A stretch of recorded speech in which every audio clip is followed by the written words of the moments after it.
जो लोग पहले से किसी गंभीर बीमारी से ग्रस्त है, इसके होने की संभावना और उसके सीरियस होने की संभावना ज्यादा है। नमस्कार, जन्मोहन जी लाइव से मैं सरोसिना। आज हम बात कर रहे हैं एक बार फिर कोरोना के बढ़ते खतरे की।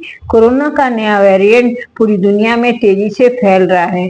भारत में भी कोरोना से 1300 से ज्यादा लोग संक्रमित हो चुके हैं, जिसमें 14 लोगों को अपनी जान भी गंवानी पड़ी है। वाराणसी में भी कोरोना के मरीज मिलने के बाद स्वास्थ्य महकमा अलर्ट पर है। तो आइए वाराणसी के वरिष्ठ चिकित्सक डॉक्टर RN वाजपेयी से हम कोरोना के नए वेरिएंट से जुड़े खतरों के बारे में विस्तार से जानते हैं। कोरोना के नए वेरिएंट का नाम क्या है और ये पहले से कितना ज्यादा संक्रामक है? तो कोरोना का जो नया वेरिएंट है उसको ओमिक्रॉन कहते हैं। उसके सब वेरिएंट हैं JN1, NB181 और LF7।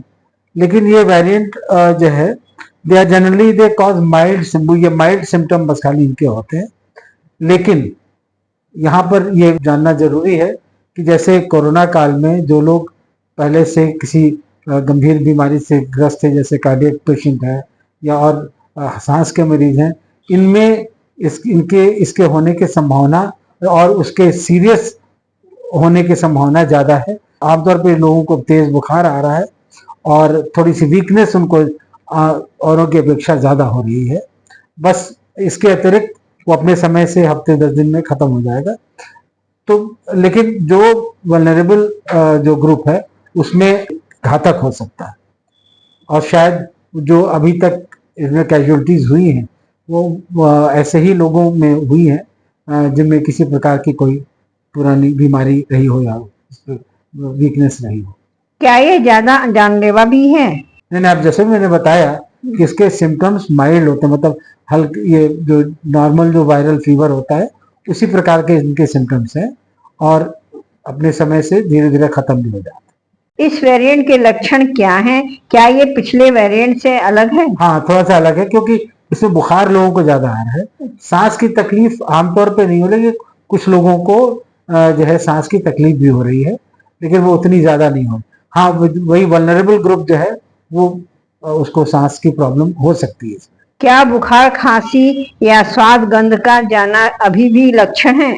बुखार खांसी तो निश्चित रूप से होता है, लेकिन गंध के बारे में अभी कोई ठोस ऑब्जर्वेशन नहीं हो पाया है, इसलिए उसके बारे में कहना मुश्किल है। अगर किसी को हल्के लक्षण हो तो टेस्ट करवाना कितना जरूरी है?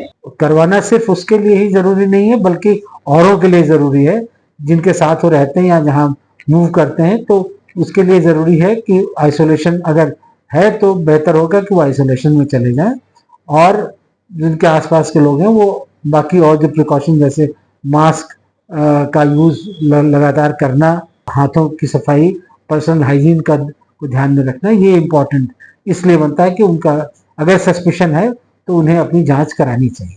क्या घर पर किए गए टेस्ट इस वेरिएंट को पकड़ सकते हैं?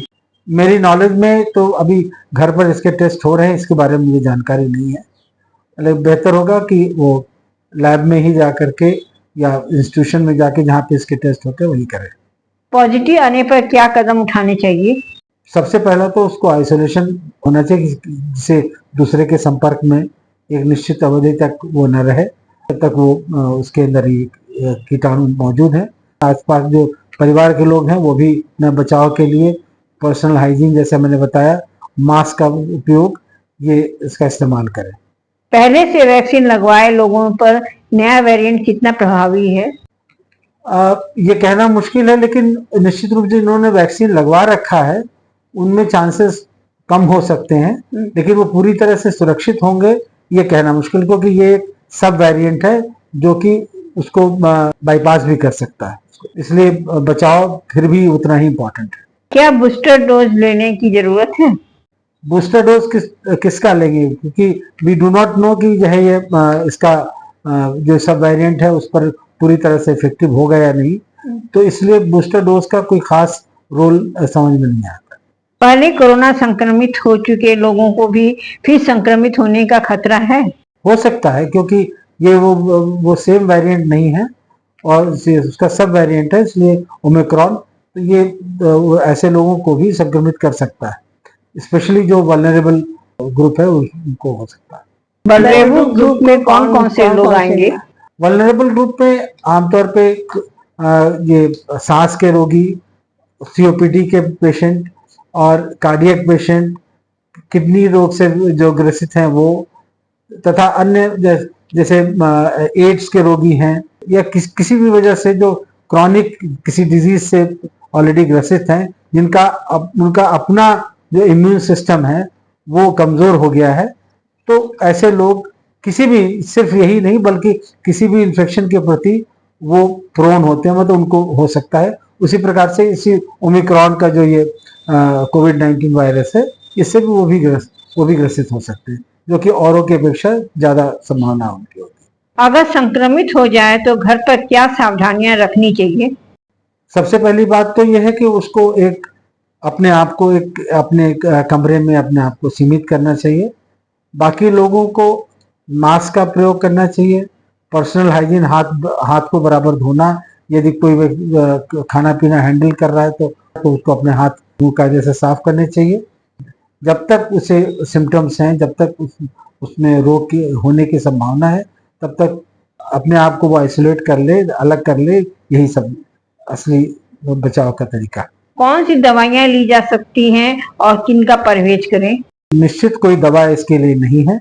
बस जो सिम्टोमेटिक, जैसे बुखार है तो पैरासिटामोल या इस प्रकार की दवा दी जा सकती है। जुकाम है तो उसके लिए एंटीहिस्टामिनिक या ये सब लोग डॉक्टर की सलाह पर ही लेना है। लेकिन इसके लिए इसका कोई निश्चित ड्रग ऐसे वायरस के लिए भी ज्यादातर नहीं होती है। इसके लिए तो अभी कोई निश्चित ड्रग नहीं। बस जो उसके सिम्टम्स हैं, यदि सांस की तकलीफ हो रही है तो उसको ऑक्सीजन या और जो वेंटिलेटरी एड है उसका इस्तेमाल होना चाहिए। और खासतौर से हाइड्रेशन का, मतलब शरीर में पानी, गर्मी के दिन है, पानी की कमी नहीं होनी चाहिए, तो उसे अधिक से अधिक पानी पीना चाहिए। और पोषक चीजें भी लेनी चाहिए जिससे शरीर कमजोर ना होने पाए।